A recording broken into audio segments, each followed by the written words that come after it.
Hello and welcome to Australia on 99.94 Cricket Every Day. I'm Melinda Farrell. Joining me is National Treasure Bharat Sundaresan. Uh, Very excited. We're both in Adelaide, but in different places. So we're managing still to record this. So still in T20 mode, even though Australia is not there. But Australia on 99.94 is your new home. I did that just for you, Bharat, for your Australian content. And we'll be dropping into your podcast feed and on YouTube or the 99.94 app several times every week. So please rate, review, and subscribe. Thanks for joining Cricket's Conversation.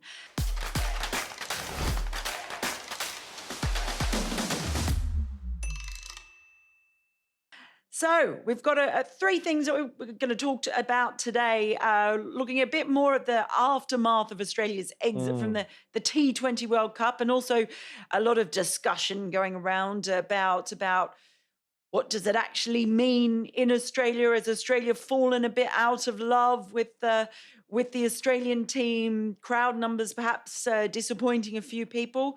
And then we'll also look at what's next for the Australian team with the announcement today of the ODI squads to face England immediately after the World Cup final, and also the Test series for the two series this summer against West Indies and South Africa. So lots to talk about, Bharat. But first of all, let's have a little discussion about the wash-up. We did talk a little bit about specifically kind of what happened in that Afghanistan game, but I guess more generally as well, there were some interesting comments from Glenn Maxwell in the wash-up about it sort of not meaning anything, and there's the next tournament and the next tournament and the next tournament. It was funny because I was in that press conference, and when he said that, I thought, I don't know if this is going to go down very well with some people. Exactly. I don't think he kind of meant it to say that it didn't mean anything to him, though. The way he was answering it and all the different questions that were being answered, I think it was more a comment on just the absolute constant hamster wheel of cricket that they're on all the time, and not wanting to dwell on defeat. I think that there was a fair bit of that, but it hasn't flown well in some circles. How did you see that? No, I mean, we were both there for that press conference, and the question was actually about the format. If you recall, Mel, it was about, look, you guys just lost one match and you lost it badly, but the format of the tournament is such that you got knocked out. And so, what do you make of the format, or something along those lines? That was the question. And at this point, Glenn Maxwell had already answered a lot of questions about what happened and why at that point, even though there was a faint glimmer that England might lose to Sri Lanka, which did not happen, that Australia will still sneak through. But I think everyone in that room kind of knew that that wasn't going to happen, even though Sri Lanka did run England close, sort of. So I think his response was more about, like, what can you do? You're right. I mean, that's what he was trying to tell the journalists, that your question was right. It's fair, but what do you ask me to do? Like, what can I do? It's happened that way. The game got washed off. We lost just one game. Does that make us a bad team? I really don't know. So yeah, I mean, you just have to move on, and and the next game is 24 hours away. It meant it's not 24, but 72 hours after the World Cup final. You'll be back in Adelaide for that first ODI against England. So I think, but you knew, like you said, I knew as well that it would be misconstrued, not just because Australia have been knocked out early, but also the mood around Australian cricket in terms of how, and we'll talk about this in detail in our second section, but about how much this even means to the Australian public currently in October or in early November. Australia playing this World Cup and them getting knocked out. But yeah, that's what I think Glenn Maxwell was talking about. And just speaking to Dan Vittori after that press conference when he came for the mixed zone, and we briefly touched upon it on Saturday or when we recorded last. Australia just did not recover from that big defeat to New Zealand. And Vittori said, yeah, I mean, he's been in the IPL, BBL, T20 blasts everywhere where these kind of things happen. And it's true. It is true. And even in the IPL, which is a much longer tournament than the World Cup, you have that one game, RCB fans will remember, them getting knocked out for 54 in one game, but still winning a lot of matches. But it's too much of catching up to do. That's in a long tournament. In a short tournament like this, also losing points in the washed out game. This literally, like Glenn Maxwell said, what can you do but just to move on? So it's just, I think it's a bit to do with the format. It's a bit to do with what we said last time about Australia trying a lot of things, not working out. Unlike what happened last year when everything they tried worked out. So are they really the best T20 team in the world? Definitely not. Are they world T20 champions or T20 champions? Of course they are. I mean, they were. I mean, they still Until are. Sunday. Until Sunday, they are. They can. Nothing's going to happen which will bring Australia back, you'd think. Cricket's not that funny a sport. But yeah, so it kind of just embellishes that point that Australia were never the best T20 side in the world. And they've been proven not to be on home soil. Yeah, and we were talking about this earlier today. We were chatting up. I think that perhaps Australia overachieved last year in Dubai when they won that tournament, where a lot of things went right for them. They had some luck with the toss. Things they tried sort of clicked, but I do think that maybe they achieved more than what a lot of people expected them to. So then they come to Australia, they're playing at home, they're defending champions. All of a sudden the expectation's higher. But I was actually thinking about, if you can think back 5 million years ago to when we were at the SCG before the first match against New Zealand, you and I were actually at the nets, and we had a brief chat with Glenn Maxwell. We did. And remember, and he was so excited, right? He was genuinely so excited. Remember, and he sort of skipped off at the end of our chat, and he's like, "Let's go win a World Cup! Let's go win a World Cup!" Yeah, he literally said that. He was really excited, and sort of sometime through watching the Australian team, it didn't seem really like a joyful. Didn't look like they were having a whole lot of fun, did it? A lot of times they looked at times frustrated, not working out. So it was interesting. I don't know if they looked like they were having a lot of fun, and I think that's probably quite important, isn't it? I mean, no one's going to have fun when they lose, but I was thinking about it because when I was watching New Zealand train, and like New Zealand training, they just look like they're having fun and they're in a really sort of happy place. So I don't know how much is in that, if it's just a thing where things start just coming apart a bit when certain performances aren't coming together, and nobody in the Australian side had an outstanding tournament. You'd have to say, right? No, absolutely. And before we move on, I have to say this: when you say earlier today you were speaking to someone else about this, right? I don't want people to think that even when the camera is not on, all we do is talk about cricket. Mel and I have other interests as well. That you almost made it sound like all we do is talk about cricket, which is not true. Which is we talk. You spoke to some. That's why I always say when I was speaking to someone else, so that it doesn't. Right. Oh yeah, no. Yeah, I've got performance issues with my mic. Your mic has performance issues. I'm sure it's not you, Mel. I don't know whether we should get any further into this conversation, but I think when it goes limp. And so you should. Now you're right. They just on the field, at least, they just did not look at most times like a happy team. When Marcus Stoinis was hitting those runs against Sri Lanka, that's the one time I saw them jump up and down. And maybe I thought because it was just the second game, that was a fillip they needed. But then the England washout didn't help either, right? Yeah. And then Ireland frustrated them. Afghanistan frustrated them and almost beat them. So yeah, overall not a happy campaign. And literally, there's not much you can read into it either, because now the next World Cup is 2 years away. The next T20I they play is in August, which means there will be a new look side. How many of these guys, we kind of discussed this last time, how many of these guys will be there? So I don't even think this will need a massive post-mortem. Basically, you just have to say, look, it worked out last year. It didn't work out this year. Let's move on, find new players, find a new strategy, find a new approach, a new captain, and move on from 2023. Well, as we do look forward to that one, we're going to look forward in this podcast as well to our next section. We'll be back soon after this break, where we discuss, well, what does it all mean for the Australian public? You're listening to Cricket's Conversation on 99.94. Whatever your team, we have the show for you on podcast, YouTube, or on the 99.94 app. We have India, England, South Africa, West Indies, and now Sri Lanka covered.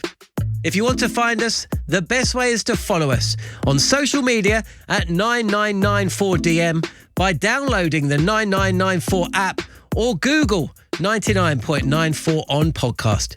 We speak cricket. Welcome back to Australia on 99.94 with Mel Farrell and Bharat Sundaresan. Now, there's been a lot of talk about crowd numbers. Some people thinking that it's a bit disappointing. Thank goodness, I've got to say, for all the fans from the South Asia diaspora, because from Afghanistan to Bangladesh, Sri Lanka, India, Pakistan, those fans have been amazing. Even, the colour from Zimbabwe fans. And, Yeah, of course. although there was, funnily enough, a lot of Pakistani fans who seem to be very much wearing orange and in the Netherlands camp as well, funnily enough. But that there has been this sort of discussion that, especially for Australia games, the crowds weren't huge. They weren't blockbuster crowds, particularly, I guess, here in Adelaide, which is a city that loves its T20 cricket. And they had a must-win game against Afghanistan. But I think what was about 18,000 people. It was on a Saturday as well. So you would think all of those things, beautiful day. So perhaps disappointing. Now, I don't know about you, Bharat. I've got a couple of theories on this, and I know that they've been pointed out. Partly this time of year, when people, it's like this thing that you grow up with, and even though you're a national treasure now, you haven't sort of been brought up with this, but Yeah. in the general Australian consciousness, cricket really starts just before Christmas. Right? It's a school holiday thing. It's when people. It always has been. It's always. I associate it myself when I was a kid growing up. School holidays was all about watching cricket. So it's a bit difficult, I think, already, just because a lot of people who watch cricket in Australia are not die-hard cricket fans like you might find in India or England, where they're real cricket hardcore fans. They're people who like watching cricket in the summer. So they don't tend to watch as much when Australia are playing overseas, or they don't seek it out in the same way. It's like being handed to them every summer when people are off on holidays. It's on free-to-air television, and it's there. I don't think you can discount the fact that for the past 4 years now, I think since the start of the 2018 summer, and the broadcast deal was struck, that all Australia's home white ball internationals have been behind a paywall. So everyone grew up, every summer I grew up watching ODIs in particular, obviously first. It was just, they were all there. And then T20s more recently, it was just part of the summer. Followed on from the tests, was all a bit of fun, and people loved watching it. Every summer since, I notice on Twitter that people get really annoyed because it's behind a paywall. And that's not saying that Fox Sports don't do a great job of broadcasting it. And it's not their fault that Cricket Australia struck that deal. Exactly. But you can't do something like that and, take it away from a big portion of the population and then still expect people to have the same connection with that team. I reckon there are a lot of casual cricket fans out there who just have hardly ever watched some of the players Adam play for Zampa, Australia. yeah. Yeah, Adam Zampa, Kane Richardson, even like a Marcus Stoinis, they're just not the same connection. And go back to Australia winning the World Cup last year, that was also behind a paywall. So even Australia's success in the T20 World Cup has not been that easily accessible. And I wonder if that is a big part of it. And the other thing I'll say too, from before I let you give your 2 cents worth from coming in, I do find that it's a bit ironic when I'm hearing former players who have big voices here, they're very influential, sort of saying, yeah, maybe the team is a bit on the nose. I think it's because of the Justin Langer thing and Mm. all of, his exit last year. Those players with very influential voices basically spent all last summer doing a massive dump on the Australian team, the current players. And rightly or wrongly, like I'm not saying whether I agree or Yeah, yeah, disagree yeah, with of them, course not. Yeah. but whatever you thought of Justin Langer's exit, there was a concerted, almost campaign by the former players to support Justin Langer. Some of the criticism of the players and Pat Cummins, in particular, even Aaron Finch, was quite personal, and pretty jaw dropping.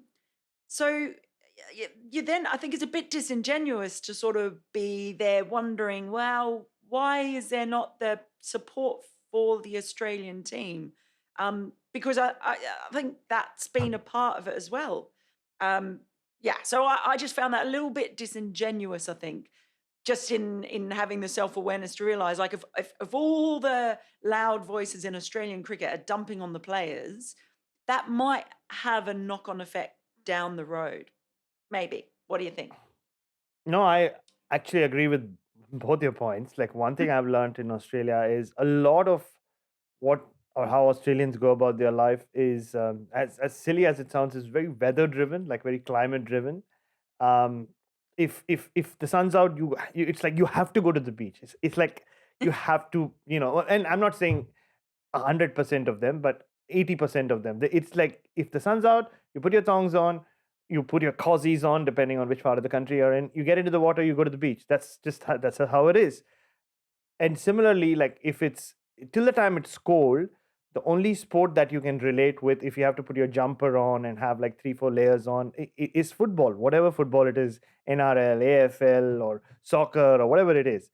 If it's cricket, then you put your thongs on, you kind of put your shorts on, you basically dressed up like me. That's what I mean. You take your skis and then you go watch some cricket, whether it's Sheffield Shield cricket or whether it's the Marsh Cup or if it's international cricket. And I think that has played a huge role, this sort of random world event being held in October. Um, uh, Also, the fact that they've been played in big stadiums. I think one of the main reasons, and you know this better than I do, Mel, the WBBL has been such a big success is because it's a family affair, right? It's held mostly at the North Sydney Oval, the Karen Rolton Oval. Yeah, there are a few games at these big stadiums, but where, like, even if it's cold, you can just, like, bring your family out. You can fire up a barbie. How Australian do I sound now? And So you can. Australian. So you can actually make a day of it. But now with the World Cup, if you are going to watch a game at the Optus, for example, it's cold, and I was at that game. It was a very cold, bizarrely cold night in Perth. It's not something that I've seen Australians really want to do, like put everything on. It's like it's not that big a deal for a majority of them, unless you're a proper cricket fan. And the 25 odd thousand who did come, if you leave the Sri Lankan fans aside, must have been hardcore cricket fans for them to come brave the cold weather and come and watch the cricket. And I think that's played a huge role in this whole thing. You're absolutely right. Before December, nobody really even starts talking about cricket unless the sun's out. But then, like I said the other day on air, if the sun is out, why would you choose the Adelaide Oval and not Glenelg? Like, go to the beach. It is, unless it's a test match. The test match, and a lot of people who are not from here um, feel like, oh, they come here and say, oh, but test cricket is alive and kicking in Australia. But I think that has a lot to do with the cultural side of it as well, right? Because for Australians, what I've learned is that watching Boxing Day is a national holiday. I mean, it's a thing. Whether you follow the AFL Grand Final or not, you will watch it. Whether you know anything about horses or not. I was asked about my pick for the Melbourne Cup. Like I have been for the last 2 years. I don't think I've got it right, but like I have been. Like because it's a thing. You have to, like, in Isha's school, whether she is into horses or not, she's asked to, like, at least put $1, like bet on something, because it's like a tradition thing. I think all that plays a huge role in how sport gets watched and consumed in Australia. And even the bit you spoke about, it not the white ball stuff not being on free to air since 2018. So there's that whatever connect they had with, say, a Dean Jones or even a Ian Harvey or an Adam Dale back in the day. I mean, Adam Dale's a great example, right? Like, it's he would have been the Kane Richardson of that era. But people still like talk about Adam Dale's great catch. How many people in Australia will actually put a hand on their heart and talk about Kane Richardson's great performances? Not because there haven't been many, but how many of them have watched it? And I think that plays a huge role in it. And to your final point, again, it's a cultural thing, right? So many people I've met in Australia since I moved here who said that mate, I used to watch cricket, but after the Cape Town thing, after the sandpaper thing, I've given up on it. I've just come. I don't know why they sound like Ravi Shastri, but they say, I've stopped watching it. I don't watch it anymore. Like, it's with cricket, the standards or the morals are always, well, and that's a discussion for another day, are always held to some higher esteem than like the football players for some reason in this country. And as a result, like, people just walk away from the sport if things happen which they don't agree with. And the Justin Langer thing is a great example, because the majority of Australians in that slightly 40 plus age bracket who grew up idolizing Langer and Gilchrist and Hayden and Mitchell Johnson and Brett Lee and all of them. So obviously for them, it's a slight on them. I mean, it's almost personal. The fact that the current lot did what they did with Justin Langer, it's like a generational war, not just within the dressing room, but I think away from it as well. So I think it makes a lot of sense that people have. I heard this in Perth, Mel. I was speaking to a lot of Perth regulars without taking names, and they said, yeah, a lot of people are not going to come because Justin Langer's. This is Justin Langer country, and you know how he was treated, so they won't come because they don't like this team anymore. So it is just how it is, and I think all of that has played a big role in why a lot of Australians haven't showed up. And now I can take a deep breath. Yeah, you can. It just reminded me a bit with the whole trashing of the team last summer. It reminded me a bit of the MOU war, when Cricket Australia were really happy to allow stories to run, that were not very positive about the players, because it was kind of seen as a good negotiating tool when they're negotiating the MOU. But then it's like, well, in the end, if you're trashing your premium product, it might not be good in the long term. So we'll see. We'll see how that plays out, and how it plays out over the summer. It's going to be quite interesting. Justin Langer is in the commentary box for Channel 7, because it wouldn't surprise me if there's not great relationships between at least some of the current players and some of the past players who are in the media. So be an interesting one to look out for. Anyway, now it's time for our final break. And after that, we're going to be talking about what's next for the Australian team and look at the squads for the ODIs and tests. If you love the language of cricket and want more, then head over to the 99.94 app and you can hear all of our podcasts and cricket commentary. We're adding new shows all the time and covering cricket series from all over the world. Be the first to hear all of our announcements by following us on social media at 9994DM. Welcome to Cricket's Conversation. Welcome back to Australia on 99.94. So all over Red Rover for Australia in the T20 World Cup, but it's straight on to the next thing, which is this 3-match ODI series against England. I mean, it's kind of crazy. If the T20 World Cup is rained out on Sunday and the forecast isn't looking too clever and they have to play the rain day, if England make it to the final, they're not going to have much time to haul their butts back here to Adelaide to play in that. So it's really close. It's only like 3 days later or something. 2 days, I think 14th. I think it's 2 days after the reserve day. Yeah, exactly. Yeah. Or something. There's a couple of days, but not very many. So now we're back to a bilateral series where probably it'll be behind a paywall again. But also this whole thing of what does it mean? Well, it's essentially the start of the turning of the focus to the 50-over format with another World Cup next year, albeit in very, very different conditions in India. But I guess it's an opportunity for both sides, for England and Australia, just to get an early marker sort of where they are.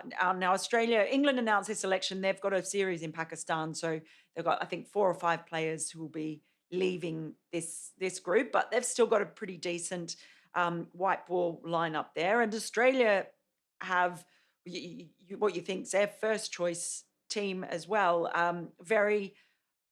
So I've seen it called conservative selections, but it just seems like it's pretty much the same team that we're used to seeing, with the one big change of no Aaron Finch after his retirement as captain. And instead of him, Travis Head, your mate, Heady, coming Hey. into the side. So I know you'd be really happy. I literally can't see him walk out onto into a cricket ground anymore without going, Heady, just because of you. I actually But saw him today this morning. I mean, it was so.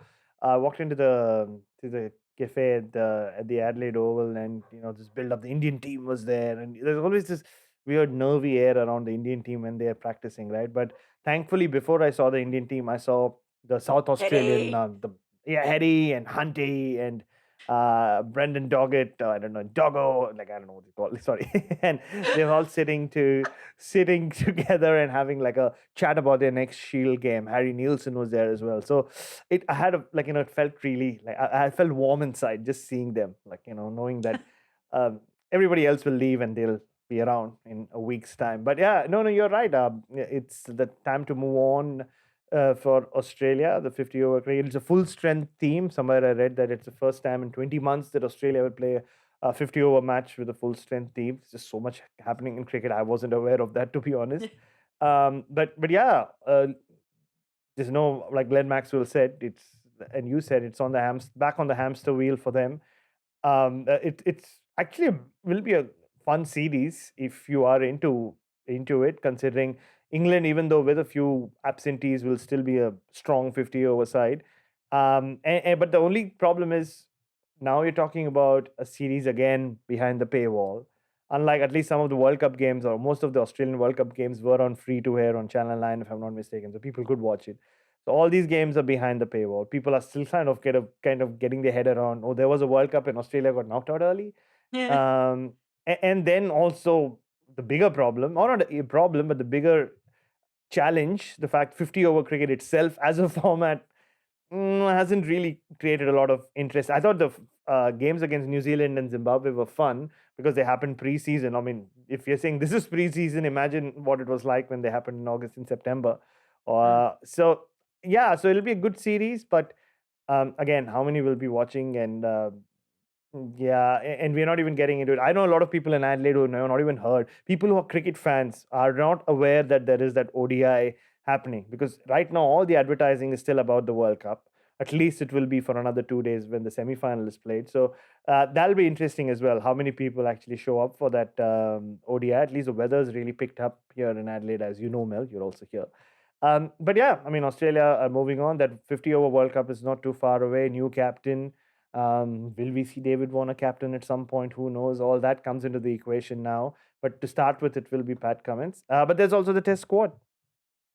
Yeah, test squad as well. And again, it's a but same, really. When you look at last summer in Australia, Exactly. they've retained Marcus Harris. Yeah. So that's probably that was probably the only position that you might have thought, is there a bit of a question mark there? I mean, they had a big squad last year because of COVID and the bubble. So there were a few around. Your mate Michael Neser doesn't make the I cut. wasn't, yeah, I knew it was coming. Oh, I know. Scott Boland is still in there Yeah. though, but I don't think there were too many people surprised. I know there have been calls for maybe Matt Renshaw to come in and get a go, and there's an eye on the future looking at maybe a Henry Hunt, for example. Yeah. But I don't know that there was nothing in there that is particularly surprising. I think Marcus Harris has had obviously a few opportunities in the test side. He's never really cemented it and nailed it, but he's had some good domestic runs as well. And I guess this idea that that George Bailey head of the selectors, has been pushing about getting an extended run and showing confidence in players, not dropping them after a couple of performances. So it just sort of seems, it's funny. I was looking at it when you think of the T20 squad and main side for the T20 World Cup last year, and then the sort of the Australian squad that you would think of as your first choice Australian squad for ODIs, and the Test side as well. There just hasn't been a lot to really make you go, oh, that's an interesting choice. Hmm. In any Australian selections. Maybe Tim David in the T20 squad was the most out of the box one in recent times. But yeah, the Test side, it's all very settled.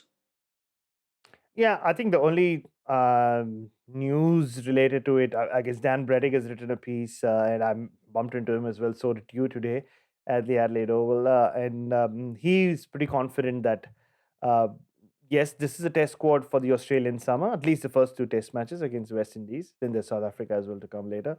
But he's very confident that there will be vacancies that will open up for that India tour, and the likes of Peter Hanscom, who's had an outstanding start to the Sheffield Shield season, a lot of runs last year as well.